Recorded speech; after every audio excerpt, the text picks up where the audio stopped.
Labadiena, jūsų dėmesiui antradienio kovo 26-osios aktualios trumpai. Šiandien parlamentarų gretas papildė dar 3 nauji nariai.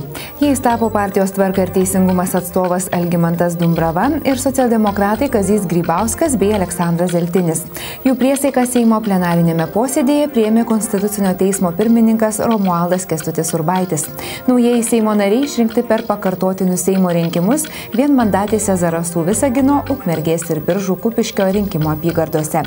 Šiandien jiems įteikti ir Seimo nario pažymėjimai. Šiuo metu Seimas yra visiškai suformuotas, jame yra 141 parlamentaras. Seimas šiandien nutarė nesvarstyti parlamento nutarimų projektų dėl skalūnų dujų žvalgybos Lietuvoje. Nutarta nediskutuoti nei dėl projekto pratęsimo, nei dėl jo laikino stabdymo. Abu nutarimo projektai Lietuvos socialdemokratų partijos frakcijos seniūnės Irenos Šiaulienės prašymų išbraukti iš plenarinio posėdžio darbotvarkės.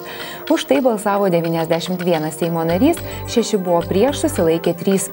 Tiesa, į Seimą prieš tai suplūdo skalūnų dujų žvalgybos klausimai nebejingi žaliomis juostelėmis bei tautiniais rūbais pasipuošę piliečiai, kurie parlamentarus ragino atsisakyti siūlymo tęsti minėtą projektą.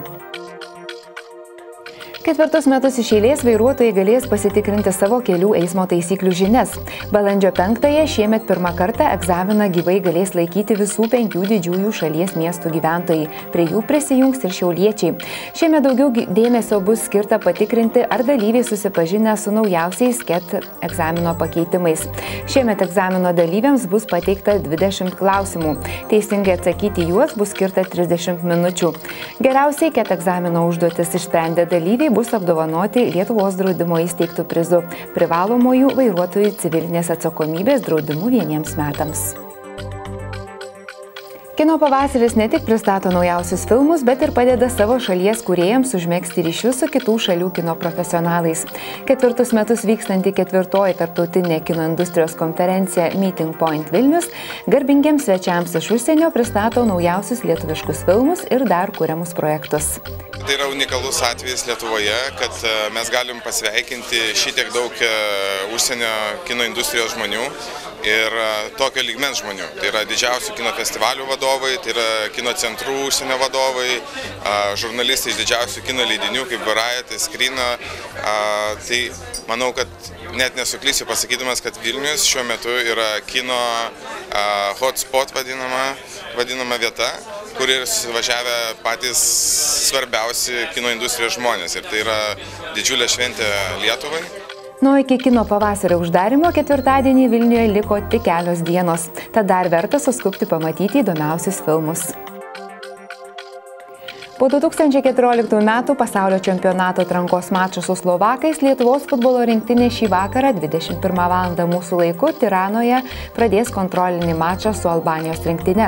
Po penktadienio mūšio Slovakijoje net 7 žaidėjai paliko rinktinės stovyklą, todėl komandos vadovams prieš rungtynes su albanais teko paskubomis žvalgytis pastiprinimo. Dėl įvairių priežasčių su komandos draugais atsisveikino abu su slovakai žaidę vartininkai Žydrūnas Karčemarskas ir Giedrius Arlauskas. Vidurio gynėjai Tadas Kijanskas ir Tomas Mikuckis, Deividas Šemberas, puolėjai Darvydas Šernas ir Tadas Labukas. Nuo rinktinę papildė 3 komandos naujokai – Emilijus Zubas, Andrius Bartkus ir Evaldas Razulis. Nuo gamtos stebėtojai pastebėjo, jog šiltesnių orų išsiilgė ne tik žmonės, bet ir paukščiai. Šaltas kovas pristabdė jų migraciją. Pasak ornitologų, jau pradžioje į Lietuvą būna sugrįžę ne mažiau 40 paukščių rūšių. Nuo dabar esą nėra nė pusės ir kol kas temperatūra ypač naktimis dar neaukštės. Rytoj sulauksime panašaus į šiandienos orą. Kritulių tikimybė menka, vėjas silpnas, nuo naktį temperatūra pažemės iki 6–15, diena bus artima 0. Kągi geros antradienio popietės ir puikios nuotaikos iki rytojaus.